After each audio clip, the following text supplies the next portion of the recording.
Hello student, आप लोग कैसे हैं। आज के हम इस वीडियो में आपके लिए लेकर आ गए हैं एरर मेजरमेंट, जो हम लोग देखेंगे और एक अपना स्टाइल में पूरे अंत तक अगर इस वीडियो को देख लेते हैं एक एक क्वेश्चन को ज़रूर सॉल्व कर दीजिएगा। चलिए तो हम स्टार्ट करते हैं। एरर मेजरमेंट में हम A to Z कॉन्सेप्ट को सीखेंगे। तो सबसे पहले हम लोग समझते हैं कि एरर होता क्या है। एरर का हिंदी होता है त्रुटि यानी कमी।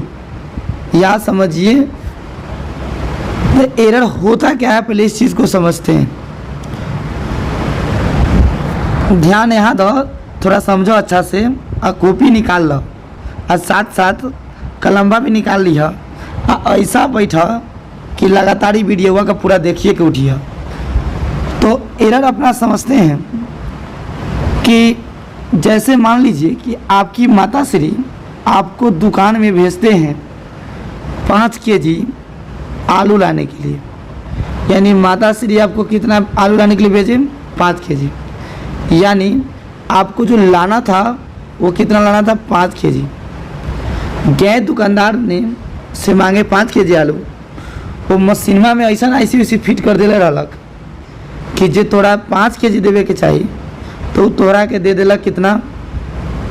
4.5 केजी दे दिलक। और कह दिलक कि जा 5 केजी बा। घरे अला माताश्री ओकरा मेजर करी। आ माताश्री मेजर करी तो तोरा तो कहले रहलक 5 केजी लावेला, लेकिन आ कितना गेल? 4.5 केजी। तो इसमें कमी कितना आया? तो रियल में जो ट्रू वैल्यू था वो कितना था? 5। और जो हम लाए हैं और उसको मेजर किए हैं वो कितना गया? 4.5। यानी जैसे हम देख रहे हैं एरर, तो उसमें कमी जो है वो कमी यानी त्रुटि ना समझिए, त्रुटि कितना आया। तो क्या करेंगे हम कि उस 5 में से हम लोग घटा देंगे कितना? 4.5। यानी कितना कमी आया? 0.5 केजी का। तो कमी निकालने के लिए हम लोग क्या कर रहे हैं, जो ट्रू वैल्यू है उसमें से मेजर वैल्यू को घटा दे रहे हैं। तो उसी को हम लोग एरर बोल रहे हैं। और यही जो हम लोग जो वैल्यू आया इसी को हम क्या बोल रहे हैं? एरर का मेजरमेंट। तो एरर समझ गए क्या होता है। अब इसका डिफिनीशन लिख रहे हैं। The difference between measure value and true value. The difference between measure value and true value of a quantity is called error. देखिए, जो डिफरेंस होता है ट्रू वैल्यू का और मेजर वैल्यू का, उसी को हम क्या बोलते हैं? एरर। यहाँ पे मॉड लगा दिए हैं कि हो सकता है कि नेगेटिव में भी आ जाए पॉजिटिव, तो उसको क्या जो बाहर निकलेगा तो क्या बन जाएगा? पॉजिटिव। मतलब समझ गए कि अगर मान लीजिए कोई लेंथ को ही मेजर करना है, यदि उसका ट्रू वैल्यू जो है, ट्रू जो वैल्यू आप देख रहे हैं कि उसका ट्रू जो वैल्यू है, ट्रू वैल्यू कितना है? 9.8। और उसको जैसे ही क्या कर रहे हैं? मेजर कर रहे हैं, तो मेजर वैल्यू आपको आ गया 9.6। तो जो एरर जो आ रहा है, एरर कितना आएगा? तो 9.8 माइनस 9.6 कर देंगे, यानी कितना हो जाएगा? 0.2। तो एरर हो गया। आप एरर समझ गए कि एरर क्या होता है। तो एरर 2 तरह का होता है, मेनली 2 तरह का। एक हो गया सिस्टमेटिक और एक हो गया आपका रैंडम एरर। एक सिस्टमेटिक एरर हो गया और एक रैंडम एरर हो गया, पहला और दूसरा। तो सबसे पहले हम लोग सिस्टमेटिक एरर को समझेंगे और उसके बाद रैंडम एरर। सिस्टमेटिक एरर बोलेंगे the error whose causes are known. एक ऐसा एरर जिसका आप कॉज को जानते होइएगा, एक ऐसा एरर जिसका कारण को आप जानते होइएगा, उस तरह के एरर को हम क्या बोलेंगे? Systematic error. इसको हम क्या बोलेंगे? Systematic error. जैसे मान लीजिए कि आपको हम बोल दें कि एक नंबर को लिखा 1 2 3 5 6 7 8।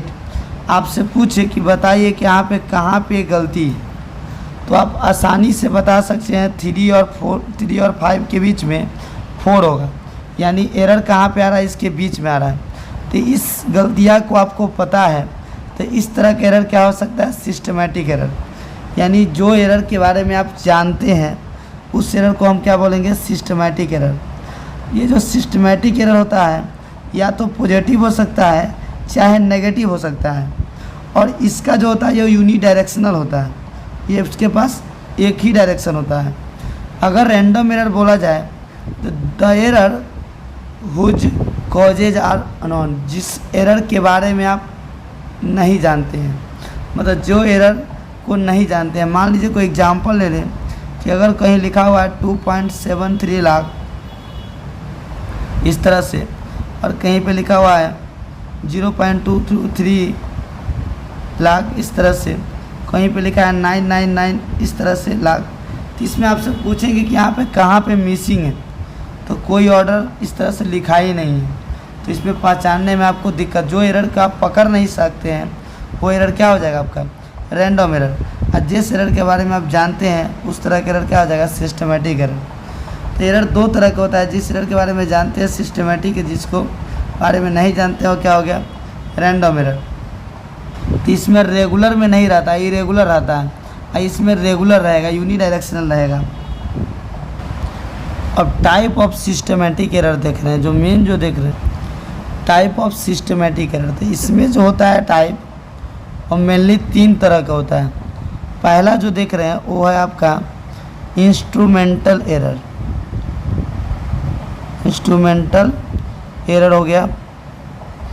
दूसरा जो हो गया वो आपको इन्वायरमेंटल बोल सकते हैं, इन्वायरमेंटल एरर। और तीसरा जो है वो हम लोग बोल सकते हैं पर्सनल एरर या ऑब्जर्वेशन एरर। अब जो तीसरा बोल सकते हैं ऑब्जर्वेशन एरर।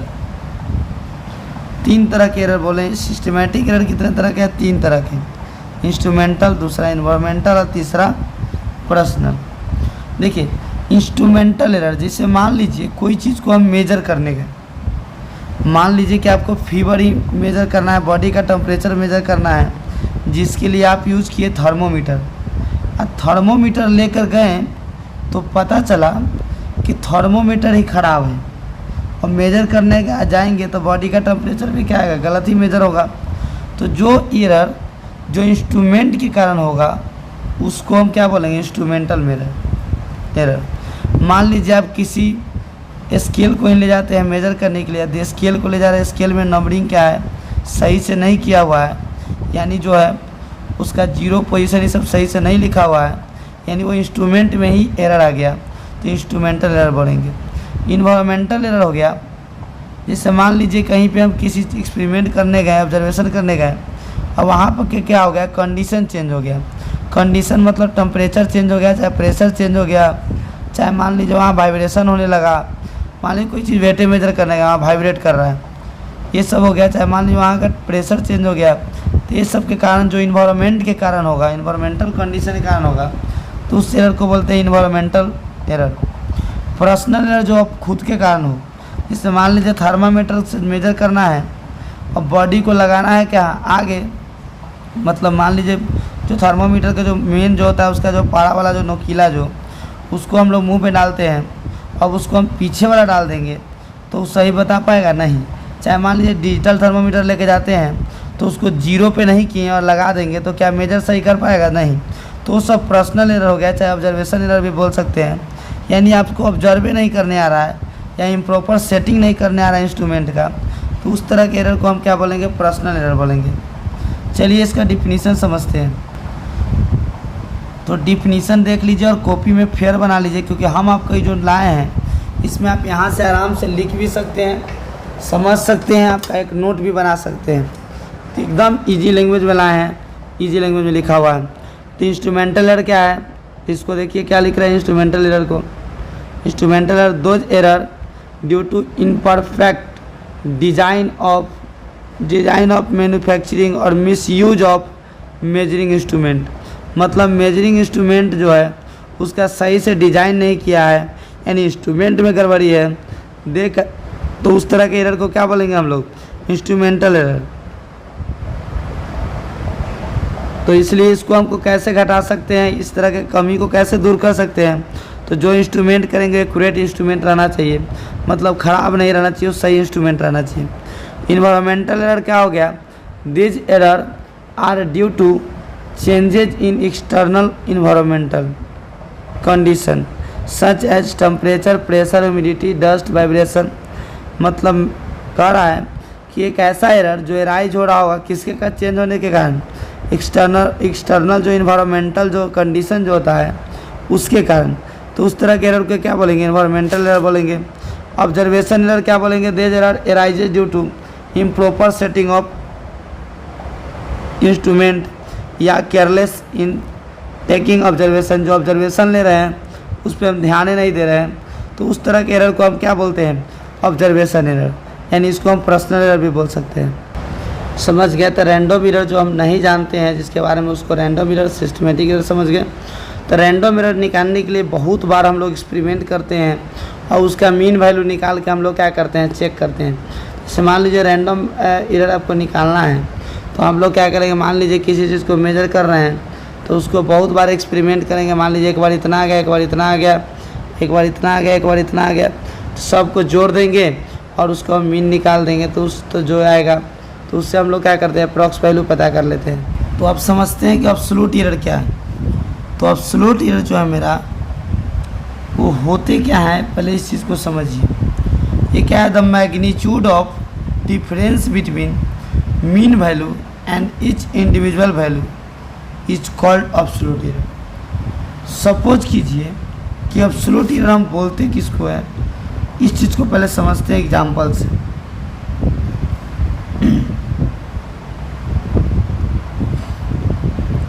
जैसे मान लीजिए let a physical quantity can be measure. हम लोग क्या कर रहे हैं कि एक फिजिकल क्वांटिटी को मेजर कर रहे हैं n टाइम्स, कितना बार? n बार। Let be measure value be n1, a1, a2, a3 dot n। मतलब आप n टाइम एक्सपेरिमेंट कर रहे हैं, n टाइम आपको ऑब्जर्वेशन आ रहा है। पहला बार a1 आया, किसी बार a2 आया, किसी बार a3 आया, किसी बार a4 आया, और n टाइम में कितना n आया। The arithmetic mean of this value is, इसका जो अर्थमेटिक मीन होगा वो क्या होगा? a1 plus a2 plus a3 dot dot an by n। ये हो गया आपका अर्थमेटिक मीन वैल्यू। अब हमको निकालना है एब्सोल्यूट वैल्यू। तो बाय डिफिनीशन हम लोग क्या पढ़े हैं कि जो मेजर वैल्यू है उसको मीन वैल्यू में से क्या कर देंगे? घटा देंगे। अगर पहला का एब्सोल्यूट निकालना है तो क्या है? मीन वैल्यू कितना है? am है, और मेजर वैल्यू क्या है? पहला में a1 है। उसी तरह से अगर a2 का निकालना है तो क्या लिखेंगे? मीन वैल्यू माइनस a2 लिख देंगे। अगर an का निकालना है तो इस तरह से। तो एब्सोल्यूट एरर में भी पॉजिटिव नेगेटिव कुछ भी हो सकता है, लेकिन हम इसमें क्या करते हैं? मॉड लगा देते हैं। जो लास्ट आता है रिजल्ट तो क्या होगा? पॉजिटिव होगा। तो एग्जाम्पल से हम लोग समझते हैं एब्सोल्यूट एरर को। जैसे सपोज कीजिए कि diameter of a wire measure by screw gauge found to be इतना सेंटीमीटर, इतना सेंटीमीटर, इतना सेंटीमीटर। मतलब ये 3 बार एक्सपेरिमेंट किया, तीनों में अलग अलग वैल्यू आया। हमसे पूछ रहा है एब्सोल्यूट एरर क्या होगा in the reading will be. तो पहले क्या करेंगे? मीन निकाल लेंगे। क्या करेंगे? मीन निकाल लेंगे, यानी हम am निकाल लिए इस तरह से। अब एब्सोल्यूट एरर निकालना है तो क्या करेंगे? उस मीन वैल्यू को क्या करेंगे? जैसे मान लीजिए ये जो वैल्यू क्या है, मीन वाला ज़्यादा है, अब पहला वाला क्या है? कम है। तो हम लोग लिख देंगे इस तरह से। या तो आप डायरेक्ट ऐसे लिख सकते हैं मीन माइनस a1, इसमें मॉड लगा सकते हैं, और नहीं तो आप सीधे लिखिएगा तो a1 माइनस am लिख दीजिए। तो am का वैल्यू कितना है? 1.002, और माइनस मीन कितना? 1.004। यहाँ से मेरा घटाइएगा, इस तरह से आ जाएगा। यानी आप डायरेक्ट लिख सकते हैं कुछ भी, आप इस तरह से आप लिख के सबको लिख सकते हैं।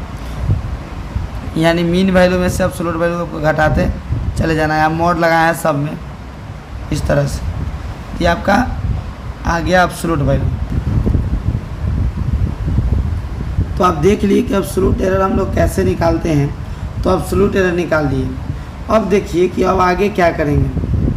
तो जो एब्सोल्यूट एरर जो आया था, जैसे डेल 1 a1 आया था, डेल a2 आया था, डेल an आया था, इस तरह से। अब उसका यदि हम मीन निकाल देते हैं ये लिख दिया डेल्टा ए, हम लोग लिख दिए इसमें क्या, डेल्टा ए का उसका हम मीन निकाल दिए। तो इस तरह से आपका मीन आ गया, मतलब delta A1 plus delta A2 plus delta AN, इस तरह से डिवाइडेड बाय n। तो इस तरह से आ गया मेरा ये वैल्यू आ गया। अब क्या करेंगे, इस तरह से निकाल दिए। अब जो हम देखे थे कि अगर फाइनल आपसे रीडिंग पूछे कि फाइनल रीडिंग क्या होगा, यानी अगर रीडिंग आपसे पूछेगा तो रीडिंग क्या लिखिएगा, तो जो वैल्यू आया था, जो मीन आया था वो प्लस माइनस जो आपका जो एब्सोल्यूट वाला जो आया, उस एब्सोल्यूट को क्या करेंगे, उसमें हम ऐड कर देंगे। चाहे इस तरह से भी लिख सकते हैं, डेल्टा एम अब plus minus of delta A M, इस तरह से लिख सकते हैं। ये हो गया एब्सोल्यूट, ये हो गया आपका मीन वैल्यू। तो इस तरह से क्या किए, तो ये मेरा वैल्यू आ गया, मान लीजिए सपोज किए कि जो आपका मेरा वैल्यू आ गया, रीडिंग जो है वो रीडिंग आ गया ए एम प्लस इसका जो मीन, यानी जो एब्सोल्यूट का जो मीन निकालिएगा, मतलब एब्सोल्यूट का वो आपका हो गया एब्सोल्यूट मीन हो गया। इस तरह से अगर रिलेटिव फ्रैक्शन निकालना है, यानी फ्रैक्शन एरर निकालना है, तो जैसे मान लीजिए कोई रीडिंग लिए, मान लो कोई रीडिंग लिए, तो क्या आ गया 2 प्लस माइनस ऑफ 0.02, मतलब क्या हो गया, या तो इतना बढ़ सकता है नहीं तो इतना घट सकता है। तो अगर फ्रैक्शन एरर पूछेंगे तो क्या हो जाएगा, ऊपर में हो जाएगा mean of absolute error bye mean value, यानी डेल्टा ए अपॉन ए, इसको हम लोग लिख सकते हैं फ्रैक्शन एरर। वही परसेंटेज निकालना है तो क्या करेंगे, 100 से मल्टीप्लाई कर देंगे। तो हम लोग एग्जाम्पल के माध्यम से समझते हैं इस चीज़ को। मतलब अगर कोई रीडिंग दे देगा इस तरह से कि रीडिंग जो है किसी की चीज़ का, वो रीडिंग इस तरह से A M plus minus del A M, इस तरह से रीडिंग अगर दिया हुआ है, तो आपसे पूछेगा कि फ्रैक्शन एरर क्या होगा। फ्रैक्शन एरर पूछे चाहे रिलेटिव एरर पूछे, तो ऊपर में एब्सोल्यूट वैल्यू लिख दीजिए और डिवाइडेड बाय ट्रू वैल्यू या मीन वैल्यू लिख सकते हैं। वही अगर परसेंटेज एरर पूछेगा, तो जो आया है उसमें 100 से मल्टीप्लाई कर दीजिएगा। सपोज कीजिए कि अगर आपको इस तरह से दे दे कि अगर लेंथ को मेजर कर रहे हैं तो आ गया 0.002, आपसे पूछेंगे कि एब्सोल्यूट वैल्यू बताइए एल में, तो क्या लिखिएगा, delta A L by L, यानी 0.02 डिवाइडेड बाई 2, तो क्या हो जाएगा आपका, यहाँ से आप कैलकुलेट कर लिए। वही परसेंटेज एरर पूछेगा, 0.02 इंटू 2 डिवाइडेड बाई 2 इंटू 100, इस तरह से कर देंगे। अब हम लोग देखने जा रहे हैं, अब जो पढ़ेंगे वो बहुत बहुत इम्पोर्टेंट है।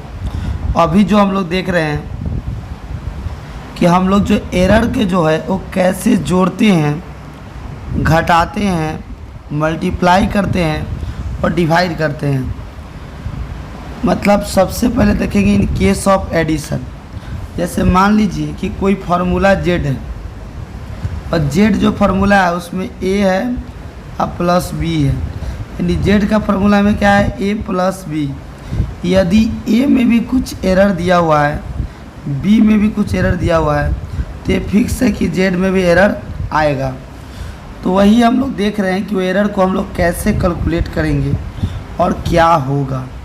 तो सबसे पहले देखते हैं इस कहानी को। सपोज कीजिए ए फिजिकल क्वांटिटी जो है जेड जो है डिपेंड कर रहा है ए पे और बी पे, यानी जेड का फॉर्मूला है ए प्लस बी, यानी आपका जेड जो है वो डिपेंड कर रहा है ए प्लस बी पे। तो अब क्या करेंगे हम लोग कि एरर इन, अगर एक चीज़ और है, जो एरर इन क्वांटिटी ए, जो ए में जो एरर है वो डेल्टा ए है और बी में जो एरर है वो डेल्टा बी। जैसे मान लीजिए कि ए का वैल्यू अगर लिखा रहेगा तो ऐसे लिख रहा है 2 प्लस 0.2, तो इसका मतलब क्या हो गया, डेल्टा ए हो गया। ये आपका ये मतलब ए में आपका एरर हो गया इस तरह से। तो इस तरह से आपका दिया हुआ ऑलरेडी। अब हम लोग क्या करेंगे उस चीज़ को देखते हैं। तो देखिए अब कह रहा है कि एब्सोल्यूट एरर जो होगा इसका, then for addition the absolute error is added up, यानी जो एब्सोल्यूट एरर जो निकालना होगा, यदि अगर जेड का एब्सोल्यूट एरर निकालना है, डेल्टा जेड निकालना है अगर, तो हम क्या लिख देंगे delta A plus delta B, मतलब एब्सोल्यूट एरर दोनों का क्या हो जाएगा, ऐड हो जाएगा। यानी इस तरह से हम लोग लिख सकते हैं। चलिए एक एग्जाम्पल देखते हैं। क्वेश्चन है जेईई मेंस 2023 का, जेईई मेन जो आप देख रहे हैं 2023 का अप्रैल में जो पूछा था, यानी दो रेसिस्टेंस दिया हुआ है।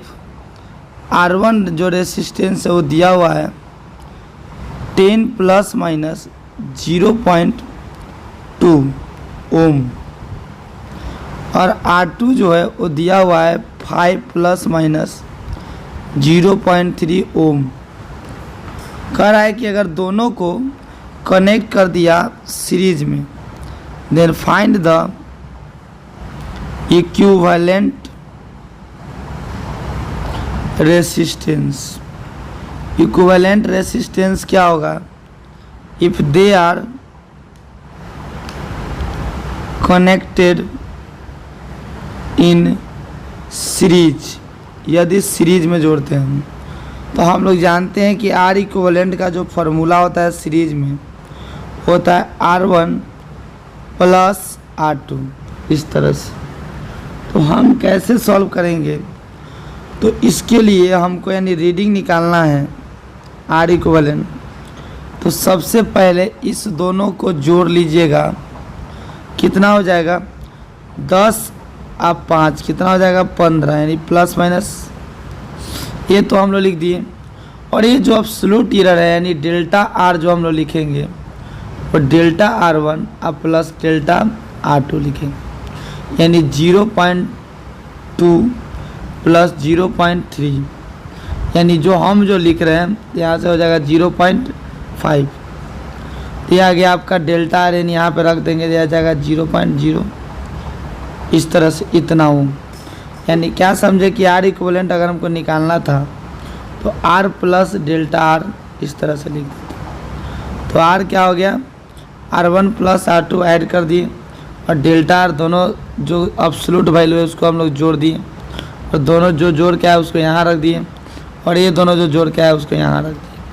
तो इस तरह से हम लोग एडिशन समझ गए। नेक्स्ट है इन केस ऑफ सब्सट्रैक्शन।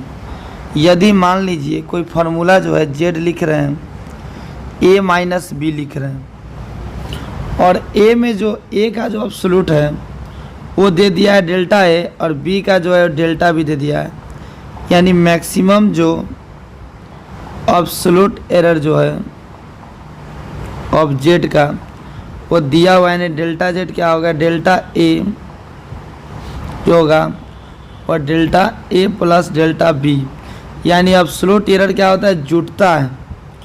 ठीक है, इस तरह से, यानी एब्सोल्यूट एरर भी क्या होता है, जुटता है इस तरह से। अब आपको हम एक क्वेश्चन दे दें, कैसे सॉल्व कीजिएगा। सपोज कीजिए क्वेश्चन सब्ट्रैक्शन का है, जो दिया क्या है, इनिशियल टेम्परेचर और final temperature of water as, यानी गिवन जो डाटा है वो दिया क्या है, θ1 दे दिया है, यानी इनिशियल टेम्परेचर दे दिया है 14.6 0.2 डिग्री सेल्सियस। θ2 है वो भी दे दिया हुआ है 9 point plus minus 0.3 degree Celsius. हमको बोला है बताइए कि टेम्परेचर में कितना राइज हुआ, ये हम लोग कैसे कैलकुलेट करेंगे, यानी राइज इन टेम्परेचर बताना है ये। तब हम क्या करेंगे, सबसे पहले थीटा निकाल लेंगे हम।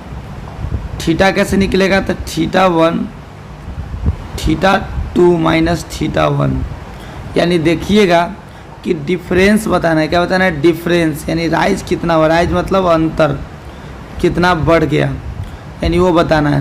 तो θ2 क्या है, यानी जो देख रहे हैं इसको घटा देंगे हम, इसमें से मेन को घटाएंगे, यानी ट्रू वैल्यू में से ट्रू वैल्यू को घटाएंगे।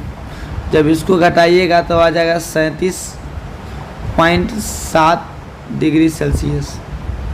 अब क्या करेंगे हम, डेल थीटा निकालेंगे। डेल थीटा क्या हो जाएगा, प्लस माइनस डेल थीटा 1 अब प्लस डेल थीटा 2, इस तरह से। यानी जब डेल थीटा 1 और डेल थीटा 2 जोड़ना होगा तो यानी इसको जोड़ देंगे और इसको जोड़ देंगे, तो 0.2 प्लस 0.3 यानी क्या हो जाएगा, प्लस माइनस 0.5। अब आपको हम बोले कि उसका रीडिंग क्या होगा, यानी राइज इन टेम्परेचर पूछे तो क्या होगा, तो क्या हो जाएगा, theta plus minus del theta. तो ऑलरेडी हम क्या करेंगे, यहाँ से क्या करेंगे, थीटा का वैल्यू इस जगह पे रख देंगे और इसकी जगह पे डेल थीटा क्या आ जाएगा, 37.7 प्लस माइनस 0.5। यानी हम लोग क्या किए, यहाँ से थीटा निकालें। थीटा कैसे निकाले, तो ये दोनों को घटा दिए और उसको यहाँ रख दिए, और डेल थीटा कैसे निकाले, तो इस दोनों को जोड़ दिए और यहाँ रख दिए। तो हम लोग एडिशन सब्ट्रैक्शन समझ गए। अब देख रहे हैं डिवीजन और मल्टीप्लिकेशन। अब जैसे मल्टीप्लिकेशन रहेगा, डिवीजन रहेगा, तो क्या होगा, तो in case of multiplication and division suppose a physical quantity Z depend on A and B, जो किस पे डिपेंड कर रहा है, ए और बी पे कर रहा है। जैसे Z is equal to A into B है, क्या है, मल्टीप्लिकेशन है, या Z is equal to A by B है, क्या हो गया, डिवीजन हो गया।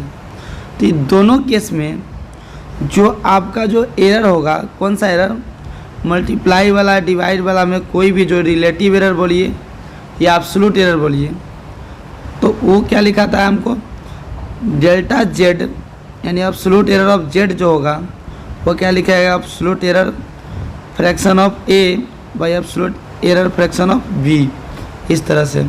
यानी जो रिलेटिव एरर जो लिख रहे हैं हम लोग, जो रिलेटिव एरर वो क्या हो जाएगा आपका, delta Z by Z, delta A by A और डेल्टा बी बाई बी। वह एडिशन रहे चाहे सब्ट्रैक्शन रहे। और डेल्टा जेड क्या है, यानी फ्रैक्शन एरर किस में है, जेड में है, मतलब एब्सोल्यूट एरर किस में है, जेड में है। डेल्टा क्या है, एब्सोल्यूट एरर ए में है। डेल्टा बी क्या है, एब्सोल्यूट एरर बी में है, इस तरह से।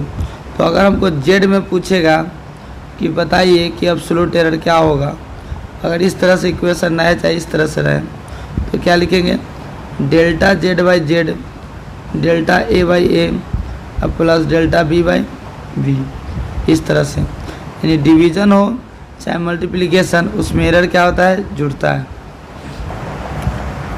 तो यही मैक्सिमम फ्रैक्शन एरर आपसे पूछता है, तो क्या लिखते हैं, delta Z upon Z, delta A upon A और plus delta B upon B, इस तरह से आप लोग लिख देते हैं। अगर इस तरह से हम लोग क्या करेंगे, यहाँ से लिख सकते हैं। उसके बाद यही अगर परसेंटेज पूछता कि परसेंटेज एरर इन जेड, यदि जेड में परसेंटेज एरर पूछता है तो क्या लिखते हैं, absolute error of Z divided by Z into 100। Percentage निकल गया। उसी तरह से इधर का absolute error of A divided by A into 100 plus delta B upon B into 100।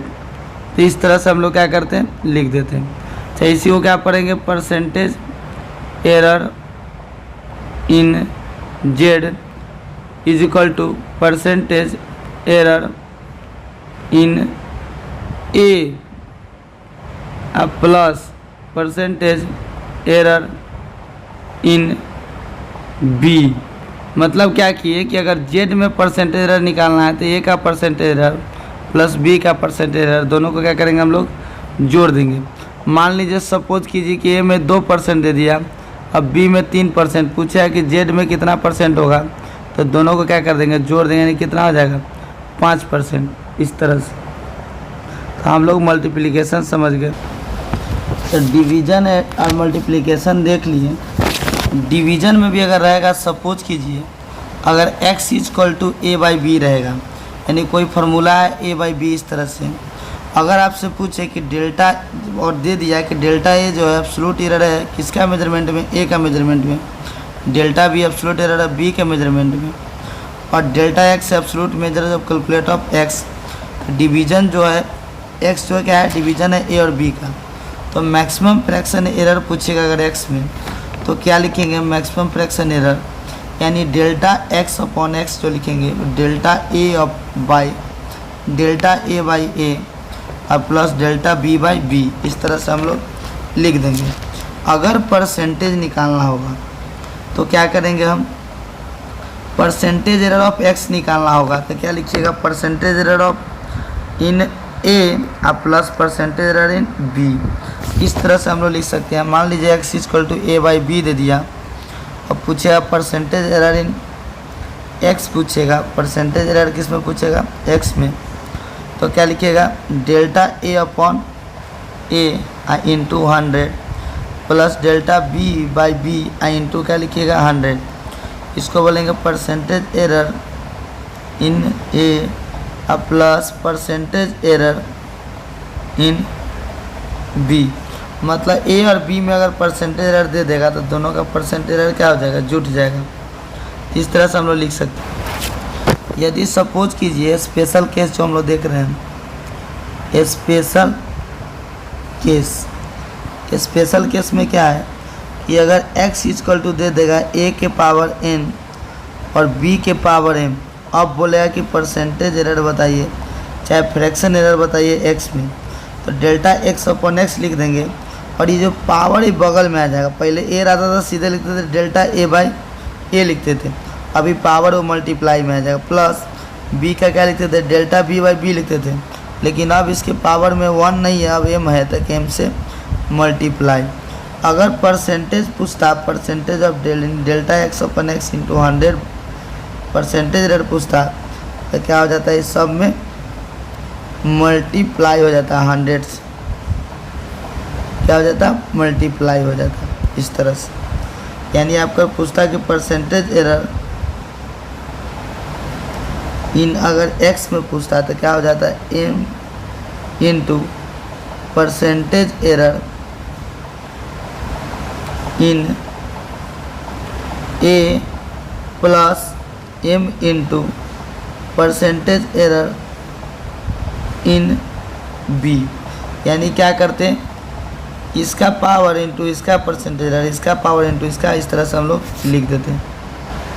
यदि डिवीज़न में भी दिया रहता a के पावर n अब b के पावर m तो हम लोग इसी तरह से लिखते हैं। अगर परसेंटेज एरर निकालना होता x में तो क्या लिखते हैं, percent n into percentage error in a plus m into percentage error in b, इस तरह से। चाहे अगर फ्रैक्शन एरर लिखना होता तो हम लोग लिखते हैं m into delta a by A plus n into delta b by b, इस तरह से लिख देते। तो देखते हैं ये जो क्वेश्चन है ये 2022 के क्वेश्चन है, तो गौर से देखें कहीं मिस्टेक ना करें। और अभी जो हम लोग देखे हैं ये मल्टीप्लिकेशन और डिवीज़न उसी पे बनेगा। यहाँ पे बोल दिया कि जेड कोई फार्मूला दिया हुआ है, जो जेड जो है डिपेंड कर रहा है किस पे, ए पे डिपेंड कर रहा है, यानी ए के स्क्वायर एक्स का क्यूब और वाई के पावर 1/2। यहाँ पे बोल दिया है कि एक्स में जो परसेंटेज है वो 4% है, वाई में जो है वो 12% है और ए कोई कांस्टेंट है। तो कांस्टेंट से लेना देना तो है नहीं, कांस्टेंट में कोई बदलाव होगा ही नहीं, तो कांस्टेंटर में कुछ एरर नहीं होगा, तो इसको तो पहले नेगलेक्ट कर देना है। यानी जेड जो डिपेंड करेगा तो सिर्फ एक्स क्यूब पे और वाई के पावर 1/2। तो परसेंटेज एरर इन जेड पूछ रहा है, परसेंटेज एरर इन जेड, तो क्या लिखेंगे हम, पावर बगल में आएगा into percentage error of x, x में कितना है 4 प्लस पावर ऑफ वाई का कितना आ गया 1/2 और परसेंटेज कितना है वाई का 12%, यानी कैलकुलेट करेंगे 6 ये हो जाएगा 12, यानी कितना आ जाएगा 18%, यानी कितना आ गया 18%। तो इस तरह से इसका आंसर क्या हो जाएगा, आप यहाँ से लिख सकते हैं, इसका आंसर जो होगा आपका हो जाएगा 18% आंसर हो जाएगा। कह रहा है कि एक एक्सपेरिमेंट है जिसमें परसेंटेज जो है, जो आपका मेजरमेंट का प्रत्येक क्वांटिटी का दे दिया हुआ है, ए का दिया हुआ है कितना परसेंट, 1%, 2019 में नीट में पूछे हैं। बी का दिया है 2%, सी का दिया है 3% और डी का दिया हुआ है 4%। तो बताना है कि परसेंटेज एरर एक्स में क्या होगा। तो एक्स डिपेंड कर रहा है ए पे, बी पे, सी पे और डी पे। तो अगर हमको निकालना है परसेंटेज एरर इन एक्स में निकालना है, इन एक्स किस में निकालना है, एक्स में, तो क्या लिखेंगे, ए के पावर कितना है 2 इंटू परसेंटेज एरर ऑफ ए, मतलब कितना परसेंट दिया है 1, प्लस बी के पावर कितना है 1/2, तो ये बगल में आ जाएगा, इंटू बी का परसेंटेज कितना है 2%, ये लिख देंगे, प्लस सी का पावर कितना है 1/3 इंटू सी का परसेंटेज कितना दिया है 3%, प्लस डी का दिया है 3 और परसेंटेज इतना, ये कट गया, इस कट गया, यानी ये जगह 4 3 12 और 2 14 2 16%, कितना हो जाएगा, यानी ऑप्शन सी इज करेक्ट। तो बहुत ईजी, इस तरह से हम लोग बना सकते हैं। रेडियस में जो है वह एरर दे दिया हुआ है, रेडियस में एरर दिया हुआ है, यानी रेडियस है, उसके रेडियस में एरर दे दिया, उसके रेडियस में कितना परसेंट एरर है 2%। तो बताना है कि वॉल्यूम में क्या होगा, यानी स्फीयर के वॉल्यूम। तो वॉल्यूम क्या होता है 4/3πr²। तो इसमें तो एरर है नहीं, तो वॉल्यूम किस पे डिपेंड कर रहा है, आर का क्यू। तो अगर परसेंटेज एरर निकालना है भी में, किस में निकालना है भी में, तो क्या करेंगे 3 into percentage error of R, R में कितना परसेंट दिया है 2%, तो बी में कितना हो जाएगा 6%, यानी ऑप्शन डी। नीट 2013 में ही पूछा हुआ है, इसको देखते हैं क्या कर रहा है। ए में 1% एरर है, बी में 2%, सी में 3% और डी में 4%। ABCD में दे दिया, बोला है कि पी में बताइए एरर कितना परसेंट होगा। तो पी में देख रहे हैं किससे बना है, ए से, बी से, सी से और डी से। तो परसेंटेज एरर जो निकालना है हमको पी में, तो क्या लिख सकते हैं 3 इंटू परसेंट, पावर बगल में आ गया, into percentage error of A, तो क्या होगा ए का कितना है 1%, 2 into percentage error of B, B में कितना है 2%, प्लस सी के पावर 1 इंटू 3%, डी के पावर 1 इंटू 4%, यानी क्या होगा 3 और 4 7 और 3 10 4 14%, ऑप्शन सी। तो ये जो क्वेश्चन है जेईई मेंस 2023 का है, जो इस बार जो एग्ज़ाम हुआ था अप्रैल में, उसका क्वेश्चन है। इसमें मास दे दिया है, अब देख रहे हैं यहाँ पे मास दे दिया हुआ है 0.4 प्लस माइनस 0.02 ग्राम। तो रेडियस दे दिया हुआ है, लेंथ दे दिया हुआ है, हमसे डेंसिटी पूछ रहा है। डेंसिटी इक्वल टू होता है मास अपॉन वॉल्यूम, और वायर जो होता है वो कैसा होता है सिलेंड्रिकल, जिसका रेडियस पता है और लेंथ पता है। तो वॉल्यूम क्या होगा πr² इंटू एल। तो जो हम लिखेंगे डेंसिटी का फॉर्मूला, वो क्या लिखेंगे mass upon πr² into L. यदि आपको हम बोले परसेंटेज एरर डी में निकालने के लिए, तो सबसे पहले हम लोग क्या करेंगे, परसेंटेज एरर डी का लिखेंगे। तो क्या लिखेंगे percentage error of D is equal to percentage error of mass plus, ये तो डिपेंड करेगा नहीं, तो कांस्टेंट है। रेडियस में क्या लिखेंगे 2 into delta R upon R plus delta L upon L, और यहाँ पे ना करके 100 पूरा में क्या कर दिया 100 से मल्टीप्लाई। यहाँ से जब देख रहे हैं ये प्रेशर परसेंटेज एरर किस में आ रहा है डी में, तो डेल्टा एम कितना दिया है 0.002 divided by 0.4 plus 2 into radius कितना दिया है 0.001 बाई क्या दिया है बाई, आपका बाई कितना देखिएगा 0.3 प्लस डेल्टा एल क्या लिखिएगा 0.02 डिवाइडेड बाई 5, और इस टोटल सॉल्व करके इसमें कितना से मल्टीप्लाई कर देना है 100 से। यहाँ से जो कैलकुलेट करके आपका आंसर आएगा वो ज़रूर आप कमेंट बॉक्स में ज़रूर लिखिएगा। सपोज कीजिए कि अगर एक इस टाइप का क्वेश्चन रहा, लेंथ दिया है, ब्रेथ दिया है, लेंथ दिया है 0.2 मीटर, ब्रेथ जो दिया हुआ है वो दिया 1 प्लस माइनस 0.1 मीटर। हमसे पूछ रहा है कि एरिया का आपका बताना है, क्या फ्रैक्शन एरर बताना है, यानी परसेंटेज एरर बताना है, चाहे मान लीजिए उसका रीडिंग बताना है, यानी एरिया का मेजरमेंट क्या होगा। तो जैसे ही एरिया का मेजरमेंट लिखिएगा तो क्या लिखिएगा, ए आप प्लस डेल्टा ए, इस तरह से लिखिएगा। तो एरिया कैसे निकालिएगा ए, तो क्या कीजिएगा, इसके 2 को इसके 1 से मल्टीप्लाई, यानी ए का वैल्यू कितना आ गया 2, इस तरह से। और यदि हम लोग एरिया को जो लिख रहे हैं तो क्या लिखे हैं, लेंथ इंटू ब्रेथ। अगर कहेंगे हम कि फ्रैक्शन ऑफ ए लिख लीजिए तो क्या लिख सकते हैं, delta L by L, delta B by B. तो आपको डेल्टा ए निकालना होगा, क्योंकि ये तो आपका निकल गया, ये जो देख रहे हैं ये तो निकल गया, ये यहाँ से हम लोग क्या किया, निकाल लिए, लेकिन डेल्टा ए नहीं निकला। तो डेल्टा ए के लिए क्या लिखेंगे हम लोग, डेल्टा ए अपॉन ए का वैल्यू कितना है 2, डेल्टा एल कितना है 0.2 अब बाई 2 प्लस 0.1 बाई 1, इस तरह से। तो अब जैसे ही आप कीजिएगा कैलकुलेट, यहाँ से आ जाएगा delta A by 2 equal to LCM 2 होगा 0.2 प्लस 0.2, यानी 0.4 divided by 2, delta A by 2 cut गया, यानी डेल्टा ए कितना आ गया 0.4।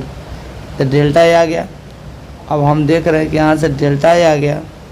अब हम बोलेंगे कि एरिया रेक्टेंगल का आप बताइए एरिया, तो क्या लिखिएगा, रीडिंग एरिया क्या लिखिएगा, ए प्लस माइनस डेल्टा ए, ये कितना आया है 2 प्लस माइनस 0.4, तो ये हो गया आंसर। यही हमसे परसेंटेज पूछ देता, अगर हमसे पूछता कि परसेंटेज एरर बताइए, तो हम क्या करते हैं, delta A upon A into क्या कर देते हैं 100, delta A 0.4 divided by 2 into 100, ये क्या आ जाएगा 5 and 20%। चलिए धन्यवाद। आप अगर वीडियो अच्छा लगा तो प्लीज़ चैनल को सब्सक्राइब कीजिए, शेयर कीजिए, कमेंट ज़रूर कीजिए, ताकि हम इसी तरह से वीडियो अपलोड करते रहें। बहुत रात तक अपलोड करना पड़ता है, बहुत रात तक बनाना पड़ता है, आपको आवाज़ से ही लग रहा होगा।